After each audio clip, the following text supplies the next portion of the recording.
What's up? This is Noah DeFreitas with Noah Fitness, and I'm here as always with my co-host Matt Berzicott with Camp Jansen. And tonight we're doing another bodybuilding Q&A where we answer all of your bodybuilding questions, whether you're a beginner and you're just thinking about stepping on stage or bodybuilding, or you're intermediate or even advanced in your journey.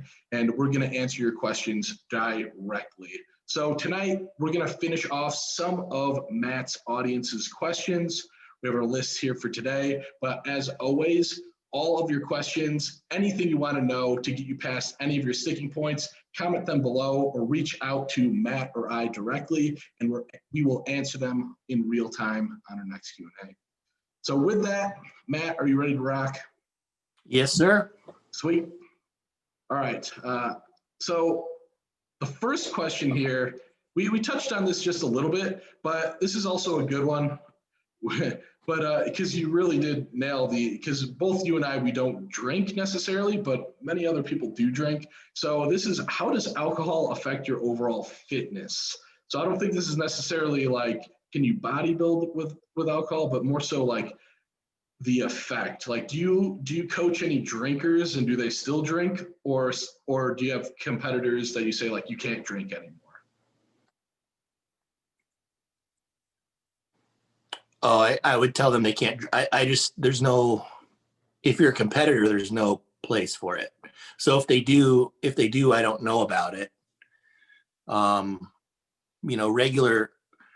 Regular people, when I say regular people, non-competitors, am I okay with them having a drink occasionally or every weekend or whatever?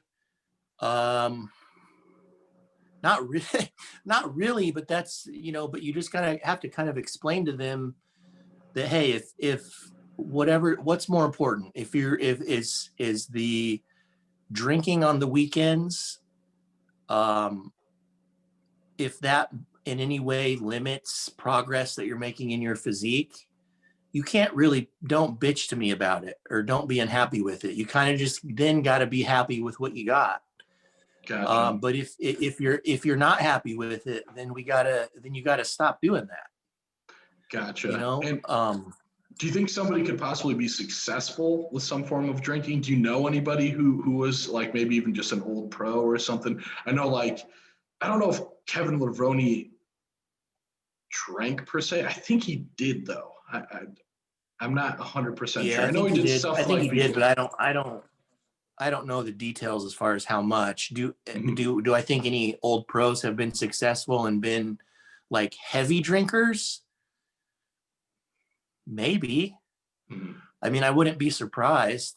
I wouldn't be surprised, but they're definitely outliers. Mm-hmm. I think that's the one thing. I just think there's no room for really alcohol and bodybuilding. Like there's no real benefit. At least like if you smoke weed or something, at least there's some that can be you. And I'm not condoning this at all. I'm just comparing the two. Mm-hmm. I'm just making a point here that at least if you are a weed smoker, you could use that as like a bodybuilding friendly tool, whether it's to ease stress or ease anxiety, or which I guess some people, that's why they drink as well. But it doesn't have the same negative effect on your entire system that drinking does. But and you can use it as a tool to help you eat. So what are the benefits of alcohol? That's an awesome point. I don't really know any. Yeah, it's like a pure. I mean, physiologically, it's a pure negative, right? Mm-hmm. Unless you're someone that drinks like a glass of red wine at night or something, I suppose. Mm-hmm.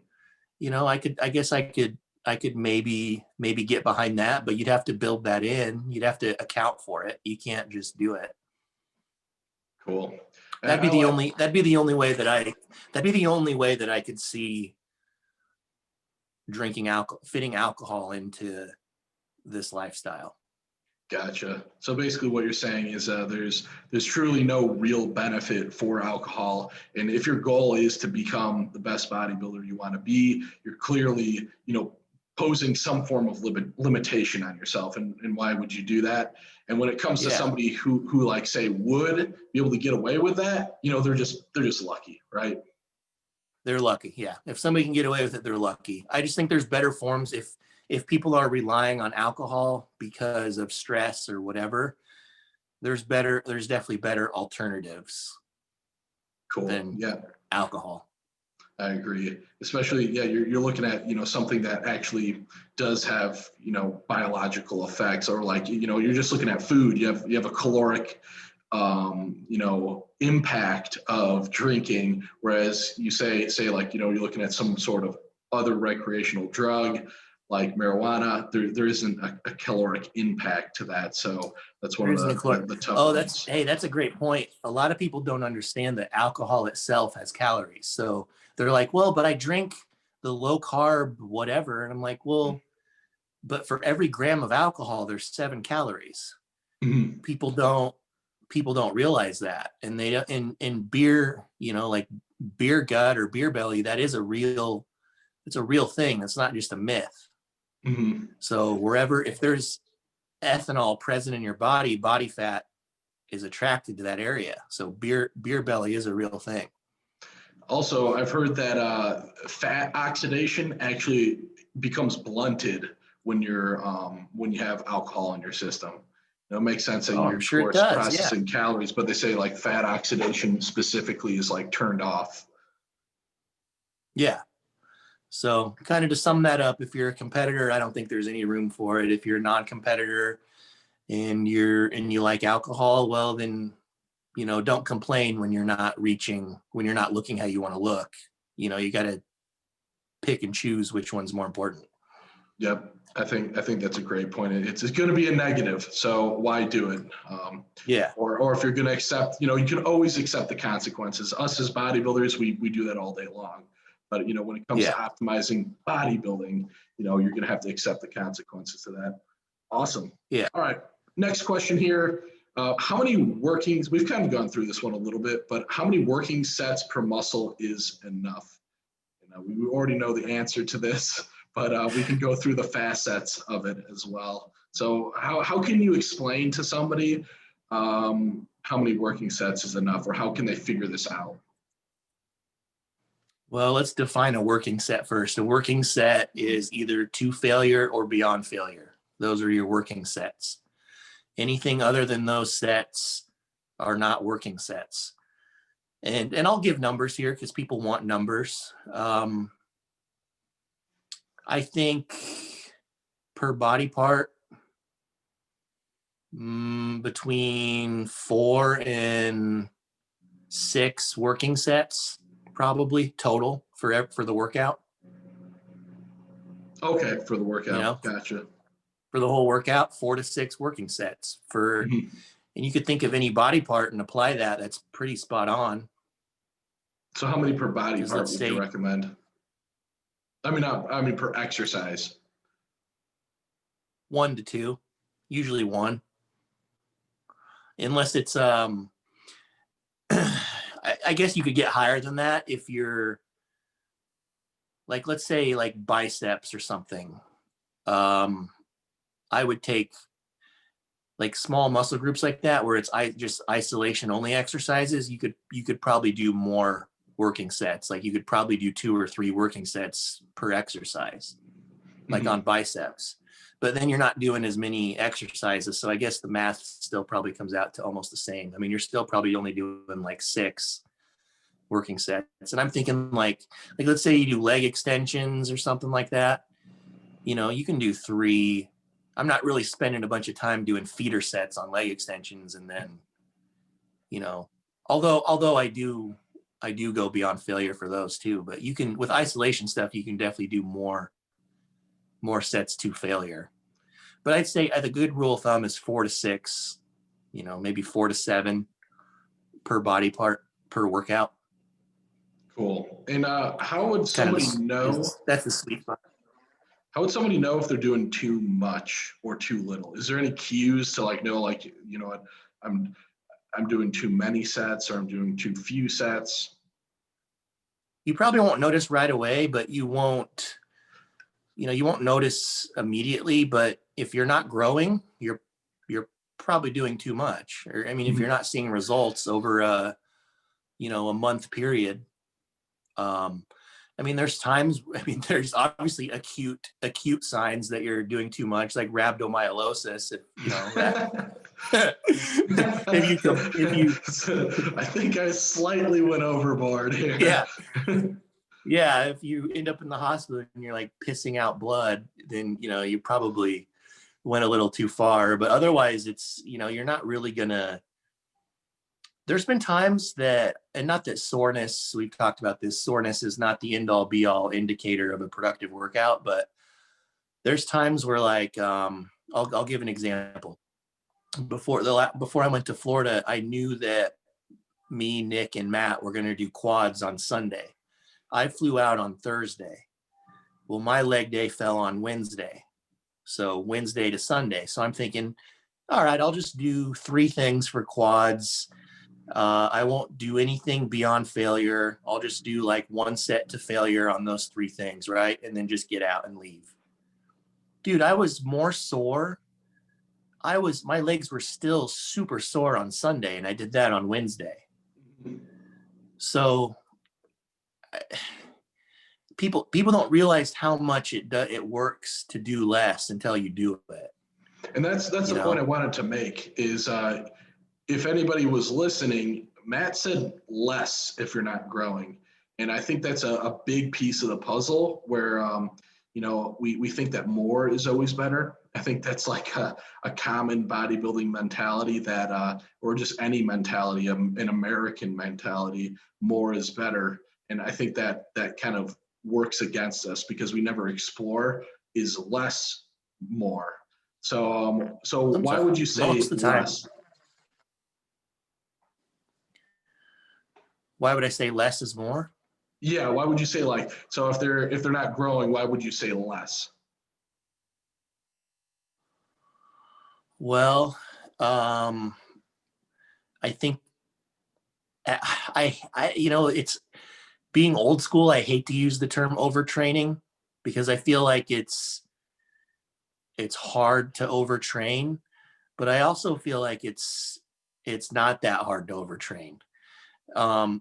Or it could be a situation where someone is just doing so much in so many sets that they're really truly not going all in on any sets at all. And they're kind of they're like, oh, well, I've got 10 things, 10 exercises that I want to do. And they just kind of breeze through all 10. Totally. I see that a lot. Or both scenarios won't work. I mean, let's say you're on the extreme volume side and you are taking multiple sets to failure plus doing 10 exercises, that's going to be overtraining. I think you can overtrain like that for short periods of time and then pull back. That might be effective. Like if you have a lagging body part, it might work for a little bit just because it's something different. But if you're one of those people that's in the gym for 2-3 hours every time you go, you're probably not changing that much. Yeah. I think that's the key point. What you're saying is you have to be results focused to I'd say a great extent. Is, are you getting stronger in the gym? Is your body changing to the right degree? And once you start seeing that start to be compromised, that's when you have to start looking into your, am I overtraining? Am I undertraining? Does that sound about right? Yeah. And I would say it's very common when you're working with competitors. Coach, a very common thing that we have to do is pull people back and stop them from doing too much in all aspects. So everybody always thinks, especially when you get deep into a prep and your brain is just like, isn't functioning properly. And you're always thinking, what can I do more? I need to do more. I need to do more, whether it's cardio, whether it's eating less, whether it's drugs, whether it's training. Like, people are always thinking, I need to do more, I need to do more. And a good coach will, have those conversations and make sure that, they pull back the reins and, let them know that, no, you just keep doing what you're doing. You don't, more is not. And that's pretty common amongst the competitor world. Yeah, totally. Yeah, you have all that pressure of the show. It gets brutal at the end where you're like, I remember I would go on the treadmill or whatever, the Stairmaster, and I never really I've had a good grasp on training for a long time, but when it comes to like cardio, you're like, all right, I'm going to go until like I feel like fainting or something like that, because you want to get peeled. So I think that's an awesome point is, what about non-competitors? I feel like you don't really run into that often. You work with more than I do. I feel like they have to be pushed the other direction more so. Actually, you'd be surprised. The biggest problem, with the putting more is they're typically missing the boat when it comes to nutrition. So they're thinking, I need more in the, I'm not losing body fat, but my diet's trash.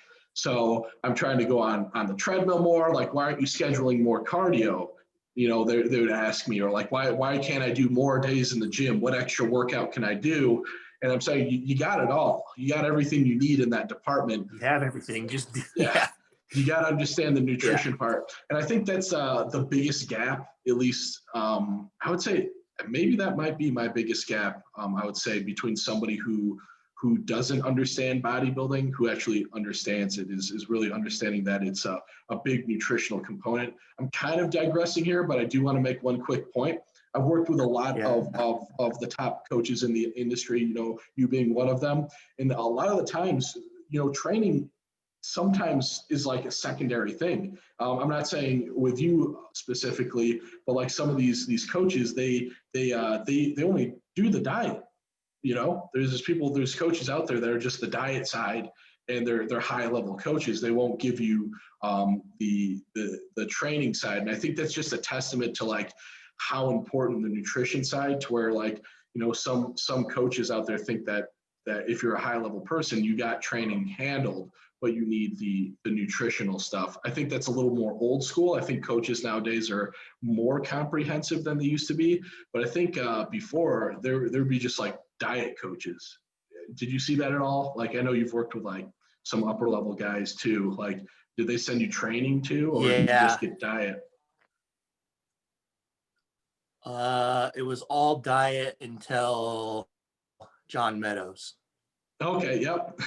So John Meadows was the first coach that actually, but even he sent me one of his training programs and was like, here, take a look at this. I just want you to grasp kind of my overall concept. You don't have to follow it verbatim. Mm-hmm. Feel free to, and I looked at it, and that's what I was already doing anyways, but mm-hmm. He didn't know that. So mm-hmm. He comes to mind. Everyone that I had before that never discussed it. Yep. So I just want to make that point that typically the mindset has to be on the power of the nutrition. That's really where like a lot of it happens. However, this is not to discredit training in any degree, but it seems that most people they grasp the training at some point, to the level necessary to where, the diet's going to handle the rest. I think that's the biggest part where I run into, like, say, less experienced competitors or, people getting into like the art of bodybuilding is you're trying to outwork the diet, and it doesn't even come close. I know a lot of my young guys, they bust their ass in the gym. They're you see it, the person trying to bench 2 plates, how hard are you pushing every single day in chest? You're going, balls to the walls every single rep. Like to where we would have already torn a pec, like on how hard they're pushing, like, cock armed and all that stuff, trying to get it up. They're doing that every day. So it's not that, their training's good to go. They're flooring it in the gym. But they're asking, they're like, hey, like, how do I get to that next level? Like, And I'm like, you got to eat right.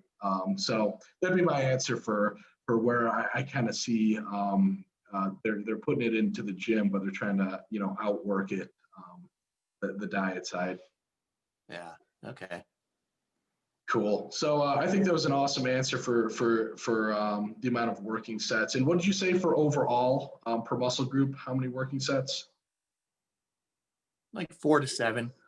Cool. And then we said about 1 to 2 per exercise. So we'll keep you there. Let us know any more questions on that. Next question, we're going to get into the chemical enhancement side of things. So this is more advanced stuff.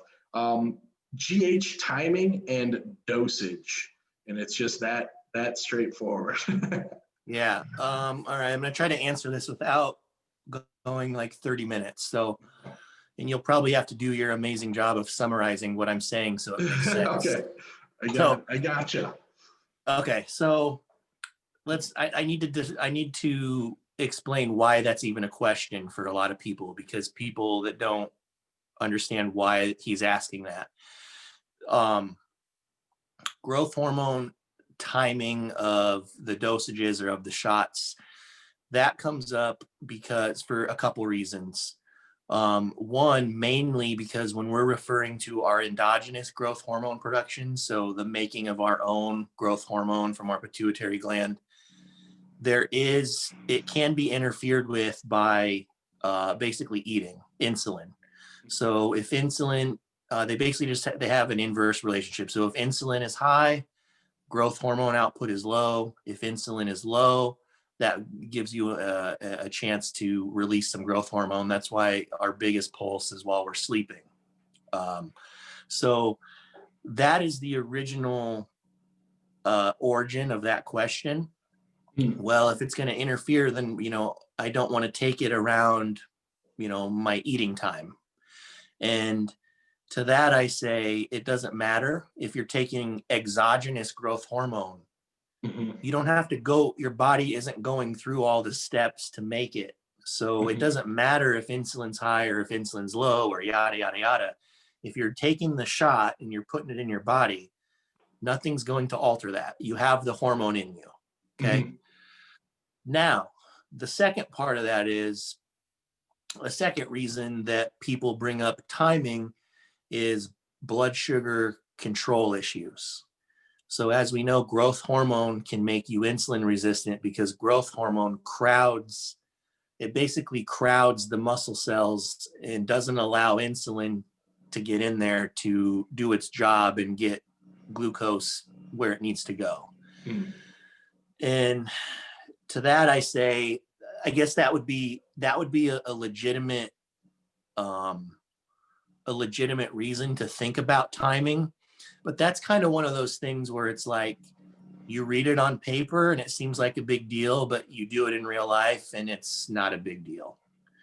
So, and also it's like if you take a shot of growth hormone, the half-life is 4 hours. So that means it takes 4 hours for half of it to get out of your body.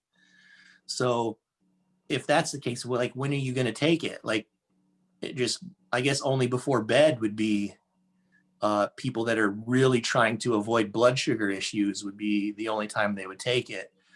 But I don't think that's as big of a deal.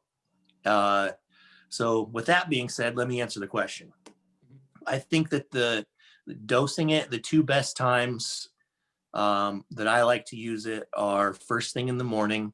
So like right when you wake up, take it. And I'm a person, I don't really eat like right when I wake up. I usually eat like a couple hours. I usually like do some emails and do some stuff, shower, get ready for the day. And then I'll eat breakfast like a couple hours after I'm up. So that works really well for people like that. Then you don't have to worry as much about the blood sugar issue. I have a quick question about it. Okay, yeah. What about the uncoupling effect of growth hormone? I know it used to be a thing, or it might still be a thing, where say you take growth hormone and then do some form of exercise fasted, because I mean, I guess you don't need it necessarily fasted, but if you are eating I would assume you're going to have less of an effect to some degree, something that I don't know. But is there any benefit of that to say like waiting a little bit? So you take growth hormone, you wait to eat, or you do a little bit of cardio to get that sort of like fat or do some coupling. cardio. That's a great point. So growth hormone, it uncouples fat cells and lets you get into the bloodstream and sheds body fat. So wake up, take your growth hormone, do your cardio. That's a perfect time to do it. And then you're kind of getting both benefits there. So that's why, doing it in the morning. I'm not a big cardio doer right now. I think I'm going to start though, because why not? But so first thing in the morning, the other time I like doing it, which you're going to think doesn't make a whole lot of sense based on the blood sugar thing, but it still works because I've seen it work over and over, is pre-workout. So the reason pre-workout is the reason that you experience any muscle growth from growth hormone is indirectly, because you take growth hormone and basically your liver then releases IGF-1. So there's a conversion factor of growth hormone to IGF-1. IGF-1 can create hyperplasia. So you're creating new muscle cells basically from growth hormone. That's why you grow muscle from it, albeit it's minimal. Those new muscle cells then need to, if you're taking steroids, which you probably are if you're on growth hormone and you're weight training, those new muscle cells then can be nurtured and grown, bigger to get bigger with your other existing muscle cells. So if I'm going to take that, like in the off season, if you're trying to grow, I like pre-workout just because the half-life is 4 hours. That by the time you're done training, you kind of IGF-1 should probably be elevated at that time. And also post-workout too, a hard training session will bring about different glute receptors, not glute as in like your ass, but GLUT. So you've got different, got GLUT2, GLUT4. You have different receptors that will come out that aren't insulin dependent, meaning you can drive carbohydrate and glycogen into muscle cells without the presence of insulin, even with eating carbohydrates after training. So those would be my two best times to take it. Does that make sense? Yeah, no, that makes a ton of sense. I have a question on nighttime, and I want to know if you have the same kind of thought process. And I think that this is the reason why because back in the day, nighttime growth hormone usage used to be very popular, right? Yeah, very, yeah. Yep. And I think why it became unpopular is because we're trying to more so take advantage of the natural spike that happens overnight. Is that correct? Yeah, I mean that's my thought process. That's when you're highest anyways. That would be a good time to maybe take like a GHRP, so a growth hormone releasing peptide, or secregatog, something that's going to make you produce more of your own. I think that's a great time to use something like that. So I mean, if you have the money, I mean, you could take growth hormone before bed too. But if you're on a budget like most people, that's just the time where it makes the least amount of sense. Perfect. That answers my question. Cool. And then I guess to complete that question would be, let's see here. It's dosage. And any suggestions or on dosage? Well, it depends. If it's like pharmacy, like made by an actual pharmaceutical company, which have you ever noticed that like people don't understand the difference? Between like they pharma don't and pharmacy. Yeah.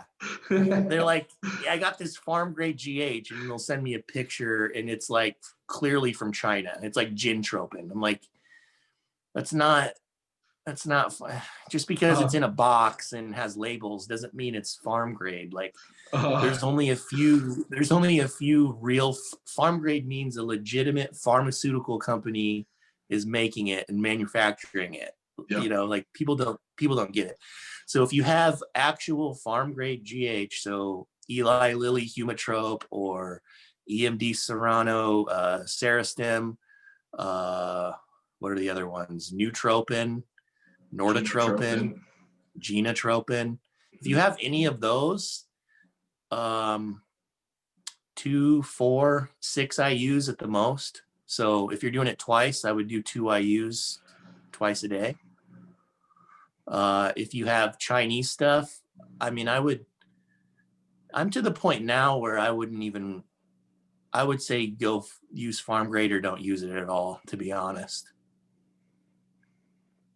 Just because I think a lot of the Chinese stuff, I don't know, I feel like it gets, even if it is real, I feel like it gets denurtured or ruined like in the shipping process, especially if it's hot out. I think, do you think that's a risk with even the pharmaceutical grade stuff? Yeah, it could be, but I don't think as much. I think it stays intact. If you look up the like the inserts on the package, most of them will say they're okay at room temperature until you open it. Yep. Cool. Last part on dosage. I know people always like to hear about rumors and all that stuff.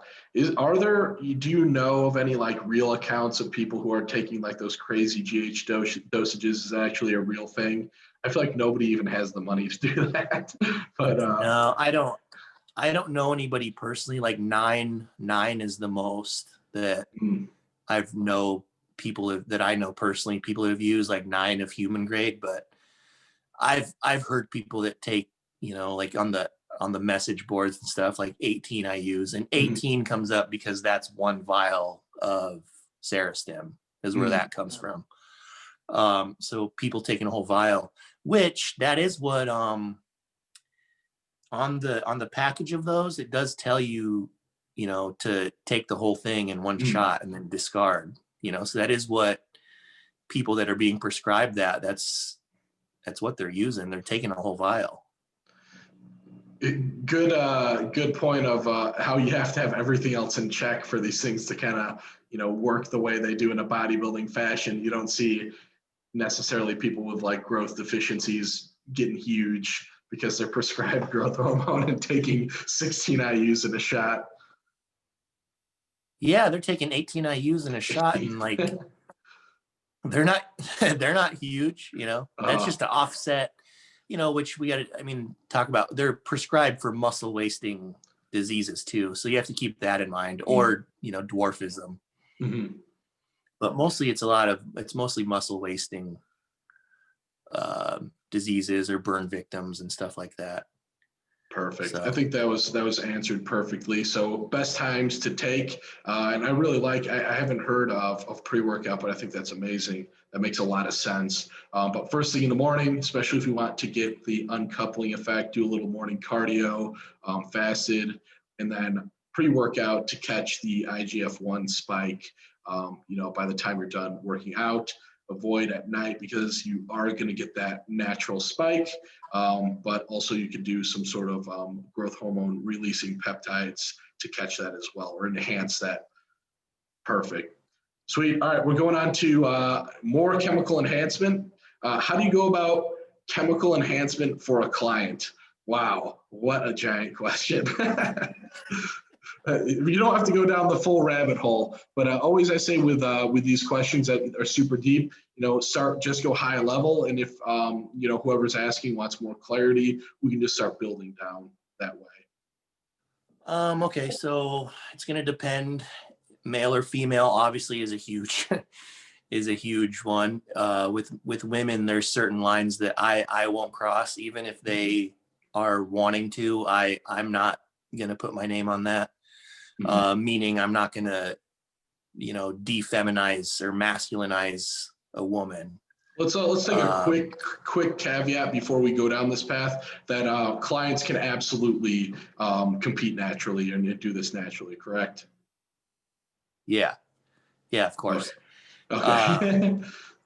But ultimately it's up to it. Ultimately, I'll have a conversation if someone's new and be like, what are your thoughts on PEDs and kind of what are you comfortable doing? Because ultimately it's up ultimately it's up to them. Yep. You know, I'm not ever going to push anything on anybody to use, but I'll have that conversation. And with guys, most of the time it's like, I don't know, whatever you tell me is usually the answer, you know? And if that's the case, well, then I just kind of pry and just ask, well, what have you done in the past? Because, you know, I like to know, usually, you know, somebody that has been using stuff usually can tell you what compounds work well for them. And then I usually kind of just stick with those. And then depending on their dosages, some of them are just way too low, meaning it's just not even effective enough. And some of them are just way too high. So you kind of just have to get them to, you got to correct their dosages, which if someone's been really high, it's kind of hard to sell them on taking less, but that's unfortunately pretty common. And then it comes down to like, what do they have access to?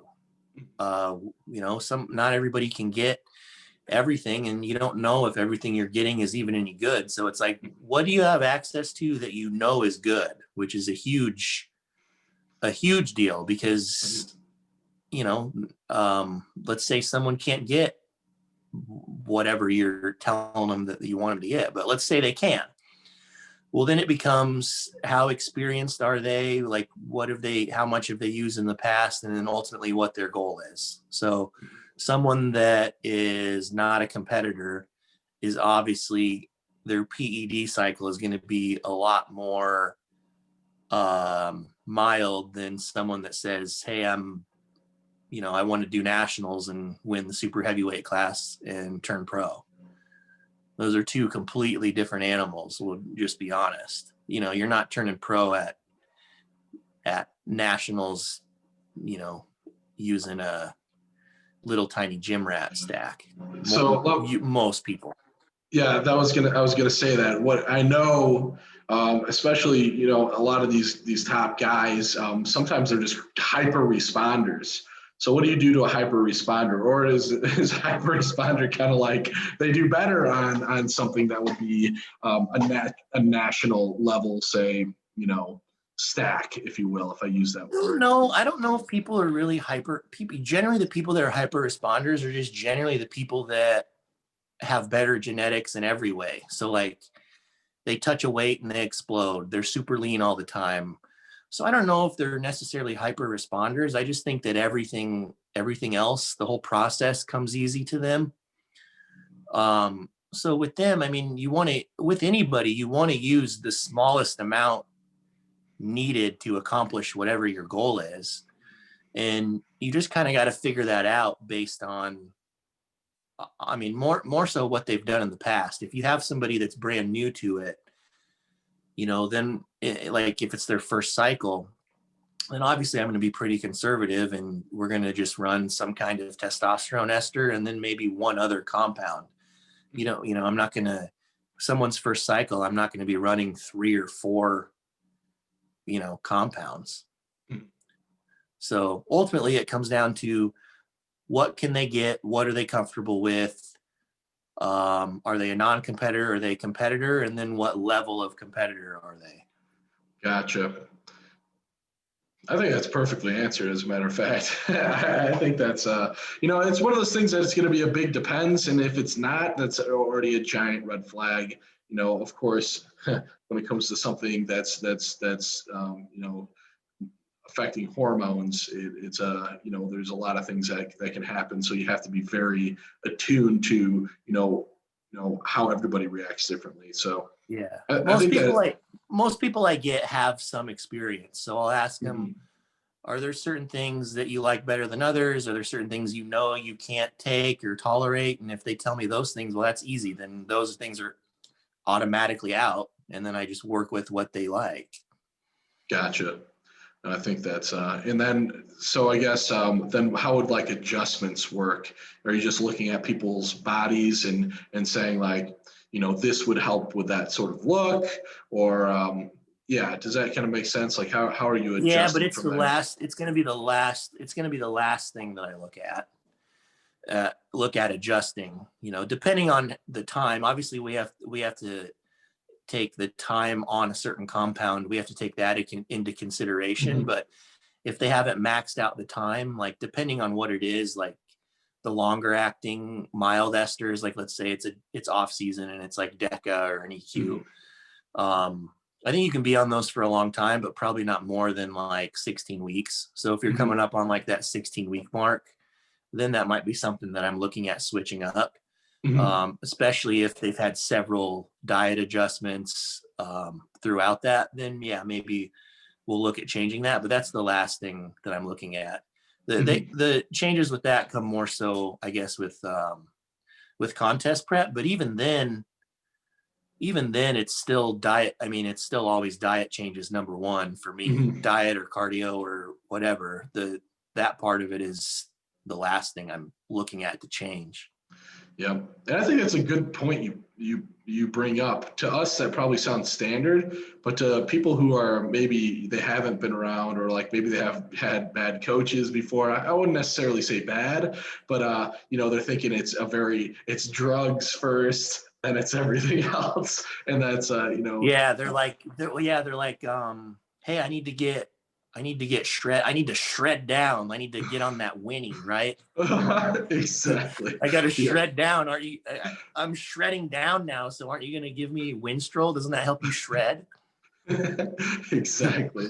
So thinking that there's some magical qualities to it that's going to shred you or bulk you like crazy. Unfortunately, if that were the case, we'd be there'd be huge people walking around everywhere, which is clearly not the case. Yeah.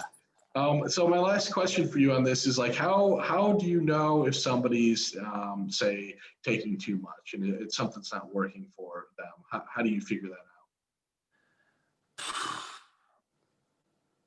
They usually will. Well, how will I know if someone is, or how will the person know? I generally won't know unless they tell me. Yep. It's hard to look at someone and be like, I want to say it's almost impossible unless it's just they're obviously holding like an unhealthy amount of fluid. That would be the that would be the only thing visually that we could see, like, holy shit, dude, you are holding a lot of water and you just don't look good. Like that would be an obvious sign for us looking at them. But the person, you will generally just feel, there's no other word than you just feel toxic. Like you just feel lethargic. You have no appetite. That's a big one. Your appetite won't be there. You just don't feel good. Even training isn't good. Nothing's good. It's probably too high. Yep. And what you're saying is it's really, this is where like communication is number one when it comes to that kind of stuff. It's going to be, the student has to communicate on how they feel on things, you shouldn't feel like shit, certain things you do feel like shit in bodybuilding, but like you shouldn't feel like shit, to a certain extent on things like this. So you shouldn't feel toxic. You shouldn't feel like you've got just like a bunch of toxic sludge running through your veins, Yeah. So the key is communication there. Definitely always let your coach know, how you're feeling in that regard. Cool. Anything else on how we go about chemical enhancement? I think we nailed pretty much the gist of it. No, I mean, obviously just stay away from, getting back to a couple episodes ago, looking at their blood work after you have like a new person. Yeah. Great point. You've seen what they've been on, and then they go get their blood work done. Then you can kind of make adjustments on dosages and compounds from there too. Because if stuff is really out of whack in their blood work, then, I mean, we need to make some changes for sure.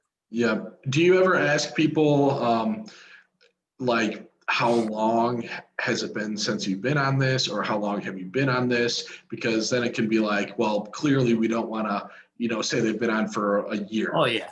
And then it's like, all right, we're going to start off cleaning you out. Would that be something? Yeah, that is my first question. Yeah, that is my first question. What are you taking now? Or that's one of my first questions. in regards to that. It's not my first question overall. The very first. But yeah. But no, yeah, I want to know what they're currently taking and how long have they been on it. Yeah. And if somebody's been on for a super long time, are you kind of going to have that discussion of like, maybe it's time to clean out, that kind of stuff? Gotcha. Yeah, for sure. Perfect. I think those were great points. Just making sure blood work, is in the picture, understanding that everything's all good there, making the smartest decisions on that kind of stuff. My cat is just. What? We're back. Next question here. I know, I couldn't believe she did that. Let's see here. What does peak week look like for you? If that makes sense. I think, is it just for you? Like just like your peak week? Or is he saying, what does peak week look like in your perspective for clients? I think he means in perspective for clients. Okay. Because mine's always different. I mean, mine's always different. But okay. Ideally, I want to have someone in a situation where I can start feeding them a little more during peak week. Because ultimately, what is the ultimate goal you're trying to accomplish with peak week? You've been dieting for X amount of weeks, body fat should be gone, and you're probably flat, okay? So step one is we want glycogen to be replenished so the muscles are full, and we don't want to have any subcutaneous water. That's all peak week is. You want to be full and you want to be dry. And then, so how do you accomplish going about those two things? And it doesn't always work out like this, because sometimes some people really have to push it and redline it until the very end, until the day or 2 days before the show, before you can, carb them up. Mm-hmm. But if we're going to talk about an ideal situation, I think it's ideal to be ready. Body fat's off a week out. Mm-hmm. The metabolism is obviously through the roof. You can go ahead and add in some food, and people typically won't gain any weight even still. So I'm doing it right now with my the Men's Physique Pro I have. He was super ready, so I started filling him out Monday. Put carbs back in, and he was weighing like 175 on very, very little carbs. And he's still 175, waking up at 175 today, but he does have a different look. The body just kind of comes back. The body just comes back to life. And you're just like, your body is in a spot where it's just ripping through everything. That's the ideal situation. So you start feeding them early. I'll top off the glycogen, and then you worry about being dry after they're already filled out. So when you're filled out, can you just kind of maintain that, or is there a certain best time to be filled out? And would you be like over full at some point if you like did it too early? Does that make sense? Yeah, but you'd have to be, you can definitely be too full too long. I wouldn't say any longer than like 5 days, because then you lose a little bit of that effect, and it's just a different look. It's almost like the magical day after the show look. That can only be replicated. That can only be replicated because you went through all of the steps prior to that. And then you're like, your body's in this weird spot where you're just able to like super saturate everything, and it looks awesome. Mm-hmm. But without going through all of the steps before that, like you would never get that look. Mm-hmm. So you're almost just trying to achieve that look in the safest way possible without doing anything dumb. So to me, it always just makes sense to top off the glycogen, keep it there, and then get the water off. And then how you get the water off is another debate in itself. Is like, do you even need to really get water off? Do you even really need to pull water? is there a need for diuretics? Do you need to cut water? And that's all stuff that you honestly don't know until you work with somebody for a few shows. Gotcha. There's an argument that, and I really don't know the answer to this, but that the conditioning was better in the 90s. Do you agree with that at all? No, I don't agree that conditioning was. It depends at what level of bodybuilding we're talking about. At the pro level, no, I don't think that conditioning was better. I think there was just more. I think there was more better bodybuilders. Like there were just more really big names. We're talking about, there were a lot of legends. There were just a lot of legends in that era. If we're talking about at the amateur level, yeah, it was better in all aspects. Gotcha. Just because there were more, because there were so many, because it was so hard to turn pro, that the amateur, the NPC got stocked up on talent. Yep. Cool. But I don't necessarily think conditioning was better, no, at the pro level than now. Gotcha. Because now guys, because you would see a lot of guys didn't even have like glutes and hamstrings weren't, like Flex Wheeler never had dug out glutes and hamstrings ever. That is true. What was I going to say here? Basically, it seems that there's a trend now. It seems to be a little bit different, that like diuretic use or like water manipulation, maybe just diuretic use, it seems to be like that used to be a normal. Now it's like taboo. Did you kind of see that? You're right. You're right. Okay. Because we know more. I mean, we know more now. I think that's where a lot of the peak week mystery, or I don't know what the word you want to use, allure, comes from that time period. Because I think they did do, Chad Nichols would do some pretty dramatic water manipulation stuff with people back then.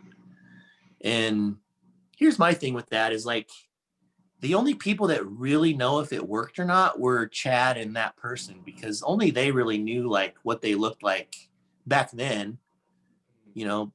They weren't putting up Instagram photos like people do now. Now it's obvious if you're off, like at a show, people are surprised because they're like, oh man, the whole time on Instagram, they look awesome. But then on stage, either something went wrong or they're an Instagram bodybuilder, it's that. But back then, the only people that knew if it worked or not were Chad and the competitor, or the coach and the competitor.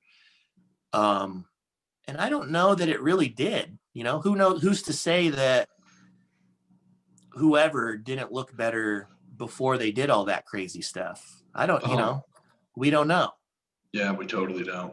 But you're totally right. The use of diuretics is way less common now than back then, I think, for sure.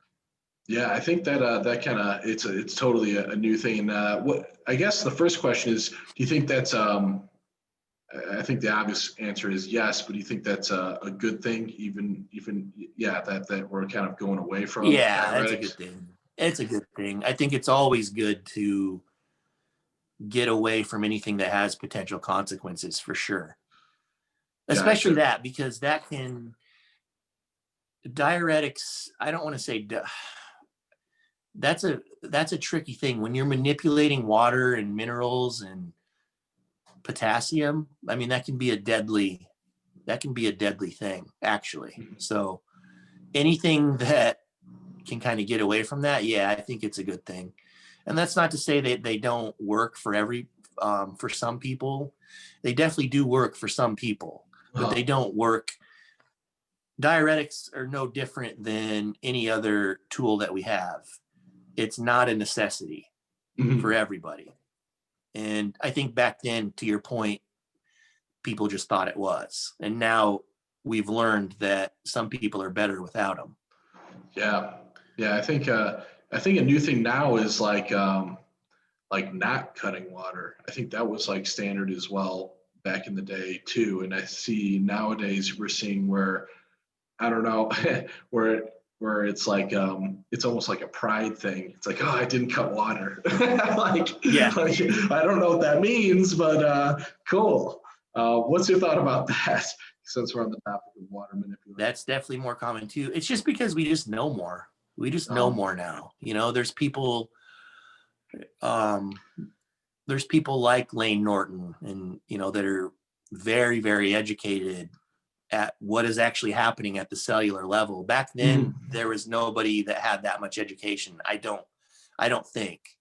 You know, there's people like him that understand what's actually happening biologically and come up with better ways to either mimic what a diuretic does or just better ways, period. Gotcha. And do you think there probably isn't a clear answer to this, but you're essentially doing the same thing as a diuretic, right? If you're cutting water, like is there a difference, you know, in I guess all else equal, if you lost the same water, diuretic or kind of just cutting water? You know, is there a difference? I don't know that you're doing the same thing because you're not. I mean, if you just cut water and that's all you do, I feel your excretion is going to slow down. You know, that's not promoting. Cutting water is not really promoting diuresis. Like a diuretic is promoting diuresis. It's promoting excretion. Whereas if all you do is cut water, now there are ways to kind of trick your body into that. And that's basically when if you have water like super, super high, like higher than what you normally drink and don't use any sodium for a little bit of time, if you do that and then stop drinking abruptly, you can kind of trick your body into overshooting to balance out, you know, the water and the salt in your body. So there are ways to mimic that, and that's kind of how you do that. But just, I don't know, I feel like I can't remember the last time that I did that with somebody where I just cut water like that or lowered it, you know, even worse, tapering it slow, like, so it's like less and less at the end of the week. I can't remember the last time I did that. Gotcha. With somebody. So that's pretty interesting that it's evolved like that. I think that's a good thing as well. There's been, you know, enough issues that came along with doing diuretics, you know, especially when you're getting into things that were like, you know, potassium sparing diuretics where people didn't necessarily understand the ramifications of all that stuff. Yeah, like have you heard Milos tell the Momo Benazia story? Yep. Yeah, the paramedics essentially killed him. Yeah, crazy. Yeah.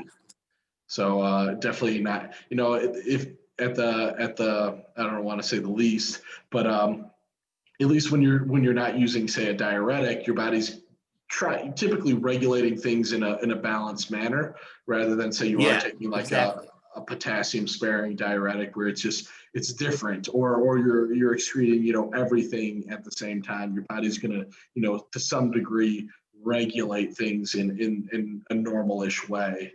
So I think that's also a plus. But, I can't remember. I've never taken a diazide and been like, man, I look so much better, or any, you know, have you? No, and I've never taken one because of that. I hear it every time, like every time, and it's specifically diazide or aldactone. Or no, wait, what was diazide? Aldactone?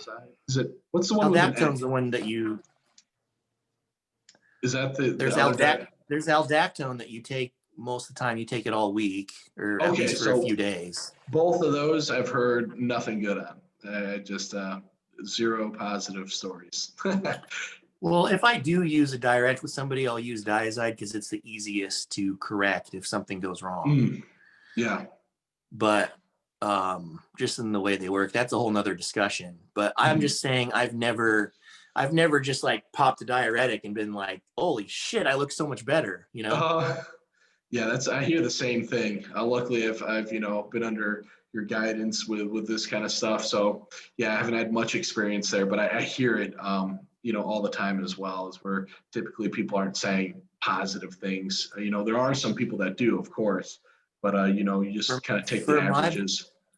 For like in the upper levels of bodybuilding, if you're going to use them, most of the time I think it works well if you do if you do a fill and spill, like we're talking about, like just get super, super full to the point where you're watery.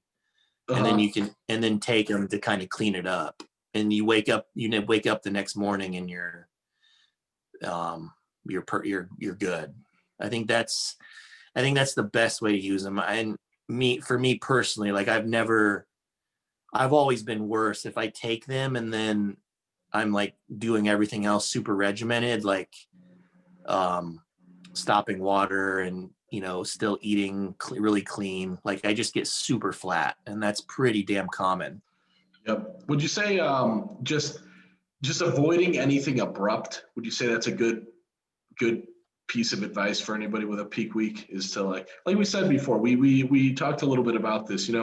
Don't eat foods that you've like never eaten before, and to that point, is avoiding like abrupt things like taking a major diuretic or cutting water super hard. Those typically bad ideas.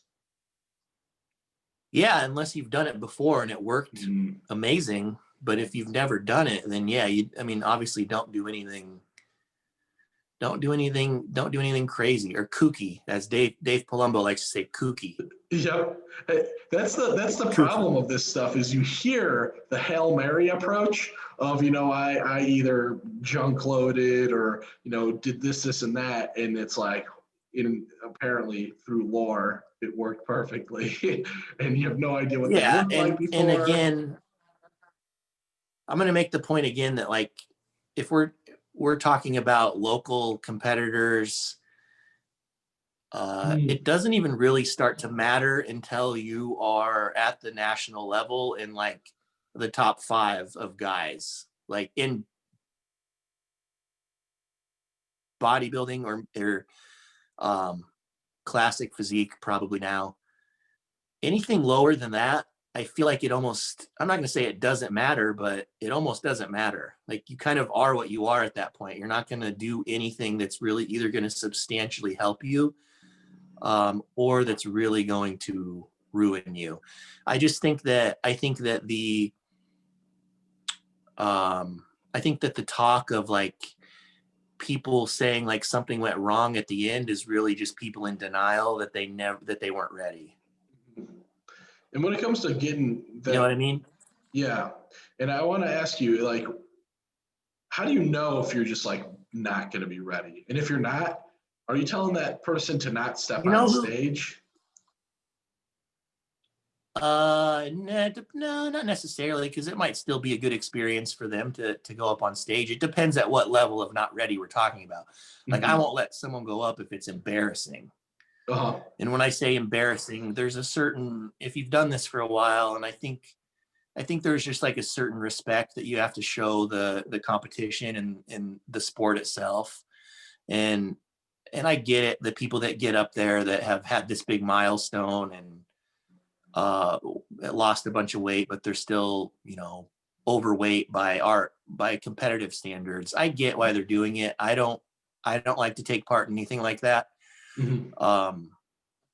But yeah, generally, no, I'll still let people go up as long as it's not embarrassing like that. Gotcha. But I was going to tell you who like really put it into like just a hard reality for me, like of what I just said. Like I used to be one of those people. I was like, oh man, I didn't look that good on stage. Like something had to have gone wrong in my peak week, right? So I sent pictures this was in like 2010.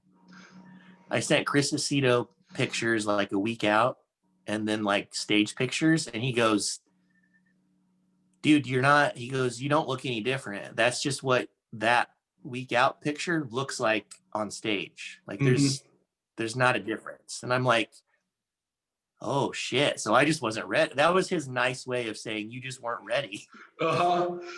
Like, I think there's a big difference between stage photos and the Instagram photos. It really is a testament because like I swear, if you look peeled, because typically you look the worst look is the stage photo, in my opinion. It's from a weird angle. Oh, I hate all my stage.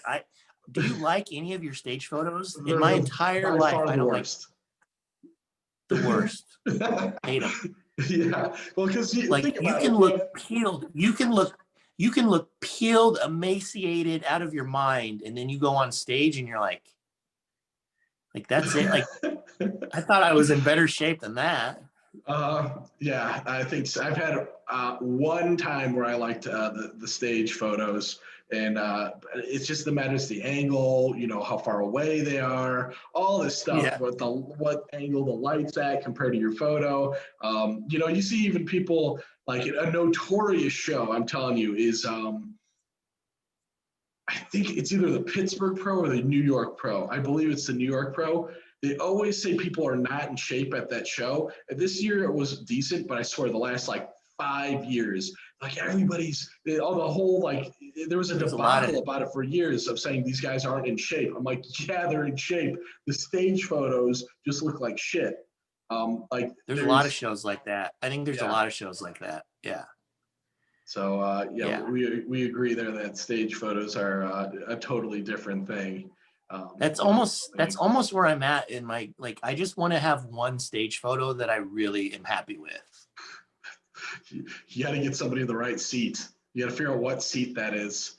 If somebody can figure that out, where the best angle is for a stage photo, that's literally Well, I'll tell you what, you seen these pictures that Walt Whitman's taken of people on stage now? no. He's got it figured out. Is that the one that like Nick Walker in any of those ones? Yeah. Okay. Yeah, Whatever Nick is getting he's been shot at is the like last couple shows. okay, they are legit. I mean, blown Yeah. away with checking out those stage photos. Like they're night and day different. Whatever that dude is doing, And he's gonna have an office at Revive with us down there. That's where he's moving there too. So keep him close. That's your guy. I'm gonna keep him. I'm gonna keep him close. That's your guy. Yeah. Yeah, that's totally true. Well, sweet. Let's just go ahead and just recap that just a little bit for everybody before we hop off here. So for a peak week, what's your checklist for somebody? So basically what I have here is just making sure glycogen levels are topped off, and then you start making sure that you have no water. If you did your homework, peak week is a breeze. If you didn't do your homework, that means in your new, I still wouldn't really freak out about peak week because there's not really anything you're going to do at that point that's going to drastically improve you. So the key is do your homework, be ready a week out so you can kind of have a eat into the show. Unless you have to make a weight class. That's the only caveat to that, really. If you're going to make your weight, you don't have to worry about it. Then typically I like starting to eat a little early, not the typical Wednesday afternoon or Thursday or whatever. Kind of increase food. And I'm talking small amounts. I'm not talking like you're like going from eating 40 grams of carbs a day to like 600. I'm talking like you go from 40 grams of carbs and maybe on Monday or Tuesday, you bump it up to like 150 or 200, something like that. Like it doesn't need to be crazy. I think people definitely go too extreme on the carb up too. That's something we didn't really talk about. They think that they need 500, 600, 800 grams of carbs and you don't. So what would you do? How do you know if you're eating too many carbs? And is there ways to like, say you start overdoing it? What do you do? I think a good rule of thumb is this. This is what I told Kevin, my guy competing, because he sent me a video yesterday and he's very like even keel, like doesn't get too happy, but he was like fucking elated in this video. Like he was like going crazy about how he looked. He's like, holy shit, I've never looked like this in my life and blah, blah, blah. A good rule of thumb for most guys and girls too, find that sweet spot where you can eat as much as you can, but your stomach still feels like empty and gone. So it's like everything else is filling out. You'll see the chest fill out and the delts and your back and your arms and everything fills out, but the stomach is still not blown out. Because what happens is when you start eating too much, I think the key sign is your stomach just starts filling out, just expanding way too much. And your stomach just gets watery and bloated. If you're at that point, it's probably too much. Gotcha. That's solid advice there. Having the basically the empty feel, but your muscles filling out. Perfect. What else would you like to? That's a good feeling. Just don't do anything crazy with your water. Don't do anything crazy with your water. If it's your first time competing or you're new, I would say just drink like normal the whole way through, and don't do anything else. Don't do anything with your salt either. Just don't like change anything. Just eat a little more food. Adjust the amounts of food you're eating by what I just said. If you feel, especially like the day before the show, like really go by feel on that day. Like you don't ever want to leave a meal and feel like your stomach's blown out. And then I would even say, don't mess with salt. Don't mess with water. Drink water until you go to bed. And then the only time you really need to restrict water is the day of the show, just for the same reason, just so your stomach doesn't get watery. But even then you can drink a little bit. You just, you're not just chugging gallons like you normally are. And what would you say a little bit is?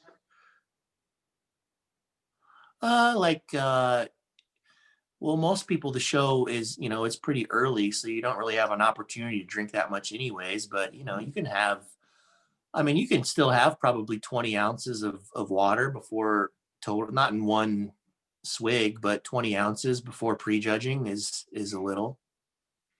Gotcha. And it's not enough that it's gonna like blow anything out. Now, do you ever have people like, what if somebody's like, say the classic, like I'm holding water? What would you say? Like maybe the day of the show.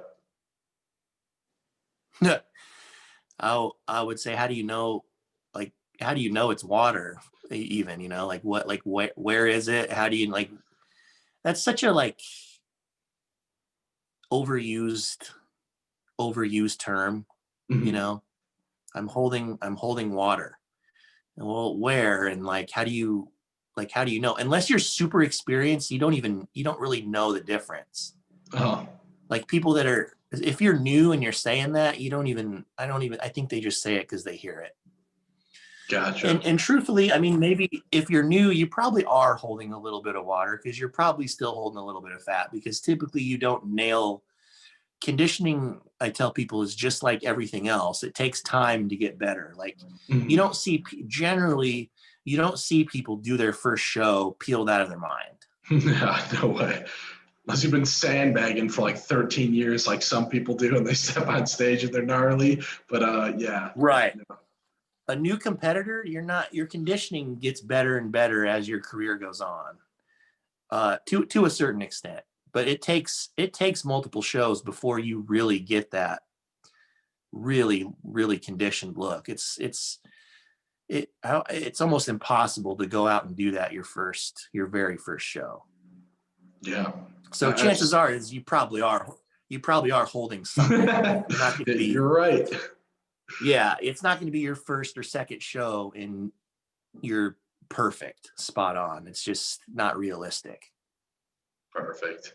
All right. So any other points you want to make on contests? Peak week. This we could do a whole episode on, but I think you covered the main topics. Yeah, stress. Just keep your stress down. Just like don't even try not to worry about other people. Oh, one tip is if it's your first show or even your second show or whatever, it doesn't matter what anybody else looks like. I used to go backstage and look at other guys and be like, whoa, like, holy shit, like that guy's going to cream me. There's no way I'm going to beat that guy. Like, and then I would, and then that guy would be in like that guy's like in the last call out. So don't even pay attention to what other people look like. Like, don't even look. It doesn't matter. I have the exact same story. Is every time, literally every time, I go, well, you know, at least I came to the show. That's like what I think. And I'll look at all the competitors, and like one of the one show a few years ago where I took first in my class. People were like, "Yeah, man, you're in the center. You're going to be first."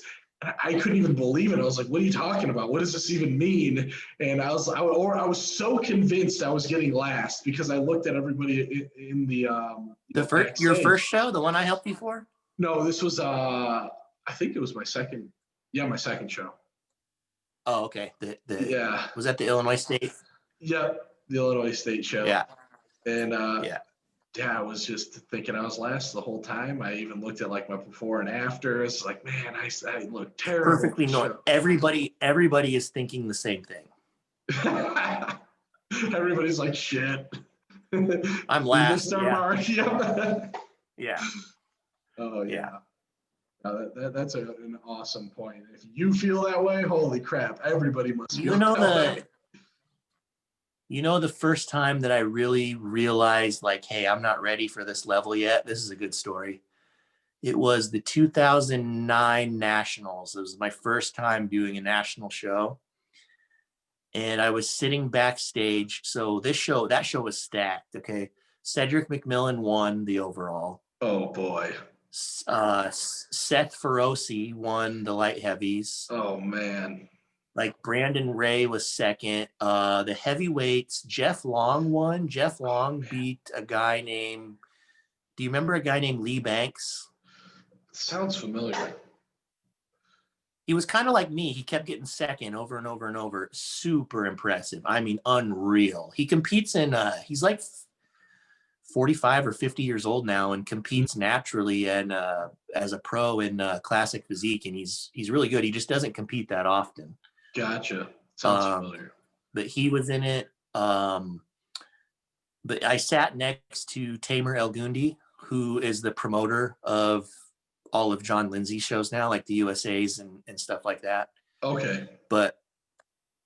And he plays, he's got some role in the Olympia now too. Gotcha. I don't know why I can't put. But they used to call. You'll have to look him up when we get off because they called him the Razor. That was his nickname, the Razor, because his conditioning was so good. Anyways, I was sitting backstage right next to him, right, and I look over, and all I can see is a calf because he's wearing shorts. I can see a calf and I can see a forearm, and they are just veined out, dude. Like. I'd never seen skin so thin in my life. And I look at his arm and his calf, and I look at my calf and my arm, and I'm like, what the fuck am I doing here? Like, I need to just leave. And I wish I would have, because I was in the last call out. But that's when I realized, like, I can't do this shit again until my forearm and my calf, like, at least looks like that, you know? Oh, wow. That's what I'm waiting to see, kind of how it is at the Arnold Amateur to see people, you know, at that next level. I'm telling you, these men's physique guys, they are like some of the. Did you see some of the, what was it, the European Championship? Did you see? Yeah, but I got to be honest, I don't pay attention to men's physique. Okay, that's totally cool. I don't really either, and I'm in the dang sport. You know, we're all bodybuilder fans. But man, these guys are like blocks of freaking cedar wood. They're so lean. It's unbelievable. Like I'm arguably leaner than the bodybuilders, some of these dudes. When you see that stuff up close for the first time, it's impressive. It's like they don't look real. Oh, wow. You don't look real. So that was my first taste of what that really looks like. And that's the only way you'll ever know. So it's like anybody that wants to go do nationals, I say do it, because that's the only way you're going to really see. You don't understand what that looks like until you do see it yourself. Oh yeah. You know, I'm pretty excited to see what it looks like. It'll be a thing. Well, cool. How would you like to go ahead and summarize kind of what are your key points you want to talk about on peak week before we let everybody go here? Yeah, so be calm, be ready early. Keep eating the same foods. Don't do anything drastic with salt or water. Just increase your food a little bit, make sure glycogen's filled out, and then just relax, and then just roll into the show. And then just make sure that make sure you prep your skin for your tan. Make sure that you've been shaving. Take care of all the things that you can control, I guess. Make sure your tan's good, because it's horrible to go through all that and then have a really bad tan. Do you suggest anything practice. for tanning? Do you suggest you just go to the people who spray you? Because I've seen those people jack people up too many times. But I've No, also, I do it myself. and what do you use? Protan.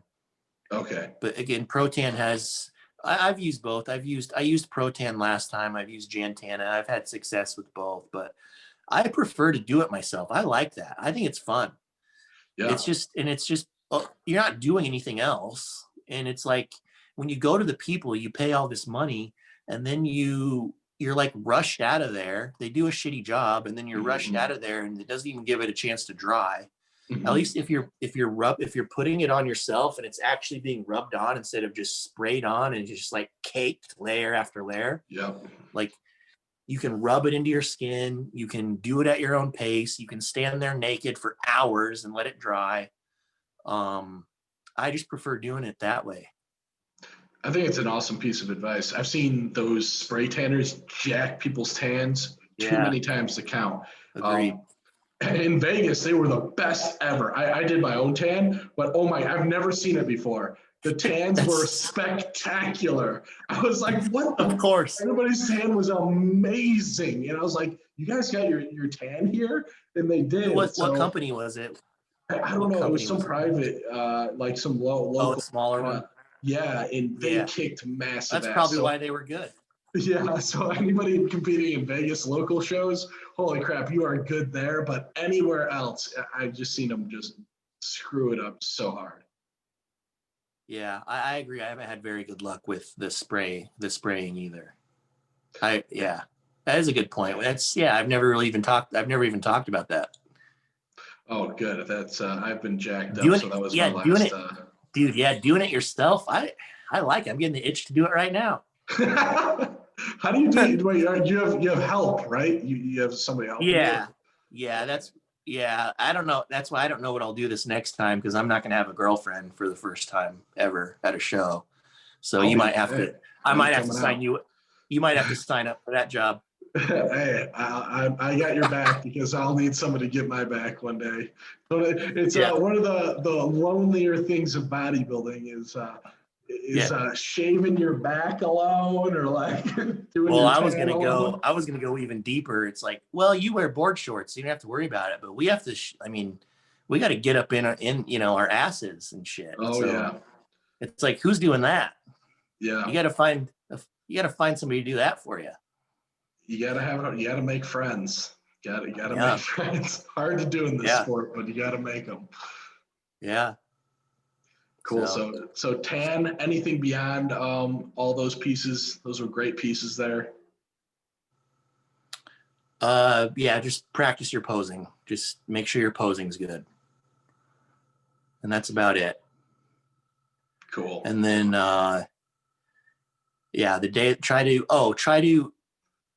one thing is take whatever means necessary to sleep the night before. So if you got to take an Ambien, I don't care, a Xanax, whatever. I'm not promoting drug usage, but do whatever you got to do to sleep the night before, because that's so important to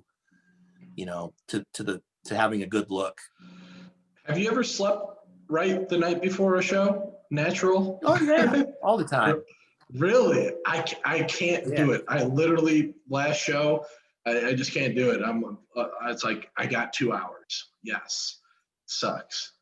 It just, I'm going to take you up on that next time. I'm going to do something to knock myself out. Yeah, you got to do something so you can sleep. I have trouble up to that point sleeping for sure. But for whatever reason, it's like the show comes and it's just like, I just know that I need to sleep. So it happens. I don't know. Gotcha. That's one point I can drive is figure out some way to sleep before that show, because I haven't cracked the code. I'm going to probably try an Ambien or something, because Matt, you could probably lay some info on that. Why is it so important to sleep before your show? Mostly just for dryness, so you're not watery like we're talking about. Because if you sleep, your body's going to dry itself out if you're sleeping. If you're not sleeping, cortisol sky high, and then it's just, your body, it just doesn't look as good if you don't have a good night's sleep. It just doesn't look as good. That's super important stuff. If there's any new competitors here, Matt's been doing this for a while. I'm sure he kind of remembers his first time, but I remember so like nervous. It was yesterday. Okay, you're like I don't know about you, but I was stressed. I'm still pretty stressed. No, you're good. That's what's weird, dude. Is I've suffered from anxiety my whole life, like bad anxiety, like panic attack anxiety, like could barely play in football games. It was so bad. Okay. And then I go do a bodybuilding show, and I remember what my hotel room looked like. I've slept like a baby. That's how you know you're meant for this, man.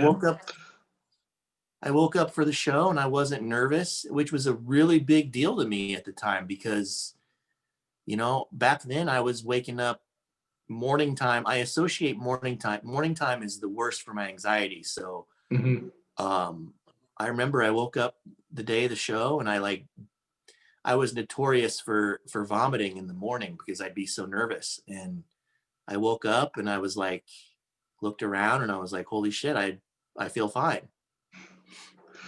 What a better sign that this is your thing. I guess it kind of was. Yeah. I don't know. Oh, that's interesting. Yeah. I did not have the same experience. My first show, I was near blackout. Like, I don't even remember my poses. Luckily they just, I don't even have poses in men's physique. I just stand and, like, what do I do? And it worked. Luckily the instincts took care of it. But I think that's I'd say more common than not. That's a good piece of advice. Just slow your mind down and slow everything down, because you tend to, when you're on stage, it's going to feel like you're moving slow, but you're not. You're moving super fast, like hitting poses I'm talking about. Oh yeah. Like, just keep your mind slow. Think about what you're doing, because if you don't, it's really easy to rush through poses like super fast, and then people don't even see anything. But to you, it'll feel like it was forever. 100%. I remember just this show as an example. I was my mom's kind of my help when I'm posing before my show, and I'll tell her like, hey, let's do 5 counts. And when you start to get that anxiety, 5 seconds felt like an hour per pose. Yeah. I was like, man, these people are going to be pissed. I'm going to be on stage so long. But that's just a testament to kind of how we hurry things up. And I like watching competitions, just kind of, especially at the amateur level, to see, because I want to help people, do this. So I see how so many people, like, say, bikini competitors, where they'll rush through their poses, and I'm like, they could have won that show if they didn't blast through this stuff. You could essentially sacrifice your entire placing to an extent if you rush through your poses. You definitely can. Yeah, you definitely can. I've seen people, if it's close between 2 people, that's going to be the difference. Yeah. Cool. I think that those are solid points there. Any last points on peak week? No, don't fall into the mystique of it. It's just another week. That's huge. Yeah, I fell into a lot of mystique. So awesome. We could probably go for hours on peak week here, but we're going to go ahead and end it there with those. If you want to know more details, just absolutely reach out, ask us questions, and we'll answer those for you. But with that, Matt, any final remarks before we end this session here? Man, I don't think I have any words of wisdom today. No special yum sauces, or is that still the number one? Yeah, that's still the number one. I'm on yeah, that is my next meal. Yeah. Oh, really? I actually even like made some fried rice tonight too with it. So I'm getting pretty fancy. I'm going like full hibachi mode in here. With the frickin' filet mignon too. Yeah. The only bodybuilder, one of the few that I know that goes straight filet. Well, probably not for long. For some reason, it's like you go buy it, right? I'm getting this great deal. It's going to cost me probably, if I eat it once a day, I'm doing the math. I'm like, I got this many pounds. And then you bring it home and you open it and it's like, that's it? Like, where did it all go? And then it only lasts me like what I thought was going to last me 2 weeks only lasts me 1 week. And then I'm like, well, there's going to need to be probably have to get some sirloin in here. I mean, it's just my thought process. I get ruined by it every time. I'm like, okay, $16 to $20 a pound. Then I go, okay, what else do I have to eat? Okay, chicken, two a pound. And you're like, oh, shoot, that is a freaking difference right there. So I'm like, all right, I'll add some olive oil to the chicken. There you go. It's a fattier protein source. And I save myself $20. I think it's it's a tough one for me when it comes to the budget. I'd say my secret sauce right now is macadamia nut oil. Have you used it yet? Oh yeah, I used to use that all the time. Oh yeah, I think it's number one. I used to pour it in my shakes even. Yep, do the same. Yeah. I think it's stellar. If you guys don't know, oils, basically it's coming out more and more and more that basically nearly all oils out there are pretty much rancid or fake or cut with canola oil. And I've done a lot of research on fats. Basically, a denatured fat gets integrated into your cells, and it destroys your cells. And essentially, that's the process of like degenerative disease. It's a cell damage. So if you're eating any fats, you're directly causing, or any denatured fats, you're directly causing cell damage. So personally, with all the research I've done with fats, I think it's pivotal to have a quality fat source. So one thing I know is people aren't like slanging macadamia nut oil all across the world. So there's not going to be as much, corruption. So I think that's an amazing source. Or if you are going to do any sort of oils like olive oil or avocado oil, you have to do research. You have to understand about expiration dates. You have to understand about bottling dates. You have to know these things because even grocery store lighting starts the degradation process of oils. It just depends how fragile they are. And they just came out with a research study, a new thing, because it used to be olive oils that were corrupt. Now, nearly all avocado oils are corrupt. And basically why avocados oil became an oil is because they take the shitty avocados that have expired and then they squeeze the oil out of them to make a new product. Yep. So literally all of them are rancid. So you're basically causing cell damage immediately because of eating those things. You're eating fats that are creating free radical damage because they're rancid. So avocado oils now are shit. Anything polyunsaturated, guaranteed already oxidated. They say basically, like say you get sunflower seeds, even if they're out of the shell on the grocery store shelves, they're becoming oxidated. Polyunsaturated fats are just super fragile. So you need to go monounsaturated or saturated, but clearly saturated to have, more, it's still inconclusive. Not as many benefits. Exactly. So that's my takeaway for you guys is find yourself a awesome monounsaturated fat. If you don't know, just go for like a macadamia nut oil. We'll plug Dave here. So Species Nutrition, macadamia nut oil, go for that until we create our own. Yeah. Cool. Yeah. Awesome. Well, on that, Matt, how can anybody reach out to you if they want to ask questions? It's Instagram, Matt Berzicott. Cool. Go ahead and find Matt on Instagram. Search Matt Berzicott. Me, go ahead and comment below or reach out to my Instagram, Noah DeFreitas. And with that, Matt, thank you so much for answering these questions. These were way more advanced questions, so definitely down your alley. But again, all of you guys, go ahead and reach out to both of us. Let us know how we can help, and we'll see you guys again on another episode. Peace. Yeah. See ya.